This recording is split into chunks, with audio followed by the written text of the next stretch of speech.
All the learners are welcome to my spoken English class 1. Today I am going to give you some easy steps. If you learn these steps, you will be able to speak English very soon. My friends, as I am giving this spoken English class from India, so I will speak in English and in Hindi only. मेरे दोस्तों, मैं India से हूँ, इसलिए मैं English के साथ साथ हिंदी में इसका मतलब भी बता दूँगा। मेरा एक्सप्लेनेशन हिंदी और इंग्लिश से ही होगा ताकि आप लोग बहुत जल्दी इंग्लिश भाषा को सीख सके, बोल सके, इसे कच कर पाए।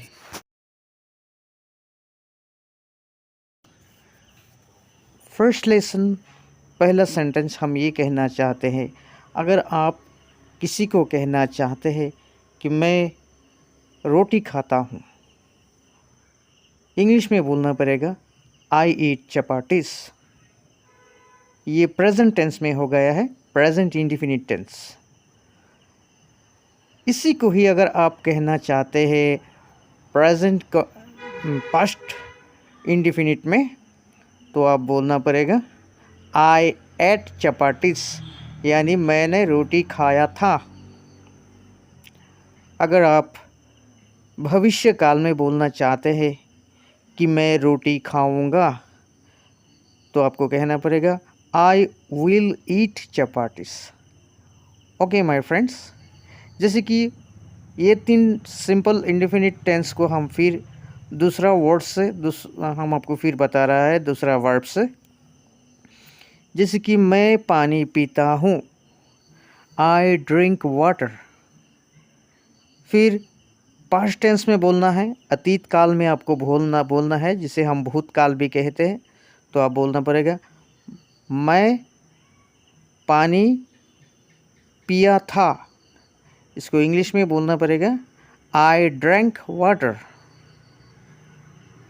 इसी सेंटेंस को अगर आप भविष्य में बोलना चाहते हैं, in future tense, I mean in future indefinite tense, तो आपको बोलना पड़ेगा आई विल ड्रिंक वाटर।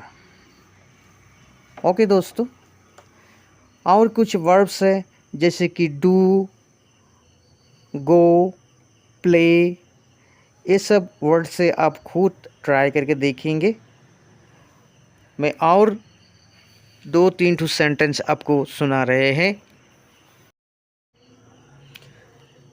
जैसे कि आप कहना चाहते हैं कि मैं गाना गाता हूँ, तो इसको इंग्लिश में बोलने के लिए आपको कहना पड़ेगा आई सिंग सॉन्ग। इसी को ही अगर आप भूतकाल में कहना चाहते हैं, यानी पास्ट इंडिफिनिट टेंस में कहना चाहते हैं, तो आपको कहना पड़ेगा आई सैंग सॉन्ग। और इसको फिर आप फ्यूचर इंडिफिनिट या फ्यूचर सिंपल में बोलना चाहते हैं, तो कहना पड़ेगा I will sing a song. Okay दोस्तों, आज आप ये जो सेंटेंस मैंने दिया है, इसी सेंटेंस को आप प्रैक्टिस करते रहेंगे घर में। फिर कल दूसरा नए कुछ वर्ड्स, नए सेंटेंस के साथ मैं लेके आऊँगा। लेकिन इसके पहले हम आपको कुछ वर्ड्स देते हैं और कुछ ज़रूरी बातें भी है, जिसको अगर आप आजमाएंगे तो आप स्पोकन इंग्लिश सक्सेसफुली सीख पाएंगे। पहला बात यह है कि सेंटेंस कैसे बनाना पड़ता है, इसका भी नॉलेज आपको होना पड़ेगा। स्पोकन इंग्लिश बोलने के लिए पहले तो आपको सेंटेंस कैसे बनाना पड़ता है इंग्लिश में, इसका जो पैटर्न है इसको सीखना पड़ेगा। जैसे कि एक ही सेंटेंस में सब्जेक्ट होता है, ऑक्सिलरी वर्ब होता है, बी वर्ब होता है, मेन वर्ब होता है, इसके बाद कुछ ऑब्जेक्ट भी होते हैं। एक एग्जांपल देता हूँ सिंपल प्रेजेंट टेंस का। उसी सेंटेंस जो पहले हम बोले थे कि मैं रोटी खाता हूँ, आई ईट चपाटी। इसमें जो आई हो गया है ये है सब्जेक्ट। इंग्लिश में हमेशा सब्जेक्ट पहला होता है और ये सिंपल इंडिफिनिट है और सिंपल प्रेजेंट है, इसलिए इसमें बी वर्ब नहीं होगा, डायरेक्ट मेन वर्ब आ जाता है। आई के बाद में ईट आएगा, आई ईट, और इसके बाद में ऑब्जेक्ट को जोड़ देना चाहिए, जैसे कि आई ईट चपाटीस।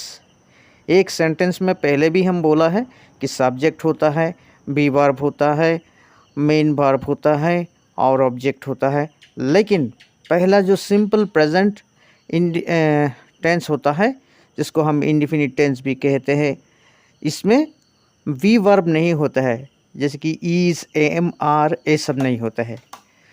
इसलिए आपको बोलना पड़ेगा आई ईट राइस, आई ईट चपाटीस, आई ईट मैंगो, ऐसा। उसी को अगर आप पास्ट इंडिफिनिट में बोलना चाहता है तो बोलना पड़ेगा आई एट, सिर्फ ईट को रिप्लेस करके उसका जो पास्ट फॉर्म है जिसे हम वर्ब टू भी कहते हैं वो लगा देने से हो जाएगा। आई एट चपाटीस, आई एट राइस, आई एट मैंगो, ऐसा सेंटेंस बहुत होशियारी से बोलना पड़ता है, बहुत सावधानी से, पहले सीखने से, तो ये बोलने में प्रैक्टिस करने से इजी हो जाता है। अभी फ्यूचर इंडिफिनिट टेंस, इसमें भी एक ही फॉर्म है, सिर्फ एक ही वर्ड आपको यहाँ लगाना पड़ेगा, वी वर्ब लगाना पड़ेगा, विल या शेल। जैसे कि I shall eat chapatis, I will eat chapatis, I shall eat rice, I will eat rice. Shall बोलने से भी होगा, विल बोलने से भी होगा। मेरे दोस्तों, आपको अगर मेरा ये चैनल अच्छा लगा तो नीचे दिए हुए बेल बटन दबा के सब्सक्राइब ज़रूर कीजिएगा, साथ में लाइक और कमेंट भी कीजिएगा। Thank you. अभी फिर चलिए और कुछ इम्पोर्टेंट बात इस लेसन का हम बताते हैं। आप लोग कुछ ऐसा बुक भी बाज़ार में मिलता है जहाँ बहुत वर्ड्स कलेक्शन होता है, यानी आपका जो टेक्स्ट बुक है, स्कूल का बुक है, इसमें भी बहुत कॉमन वर्ड्स है जो आपको सीखना पड़ेगा। इन शब्दों को सीखने से ही ना आप इंग्लिश बोल पाएंगे, क्योंकि सिर्फ ग्रामर जानने से नहीं होगा, ग्रामर का नॉलेज का साथ साथ आपको वोकेबुलरी का भी ज़रूरत है, यानी बहुत वर्ड्स, बहुत शब्द आपको सीखना पड़ेगा। इसलिए आपका ग्रामर में जो वोकेबुलरी होता है और इंग्लिश बुक में जो कुछ आपका स्टोरी में या पोएम, पोएट्री जिसमें है, इसमें कुछ नया नया शब्द मिलता है, इन शब्द को ज़रूर सीखिएगा, तो ही आप जल्द ही जल्द इंग्लिश बोल पाएंगे। ठीक है, तो आज के लिए धन्यवाद। Thank you.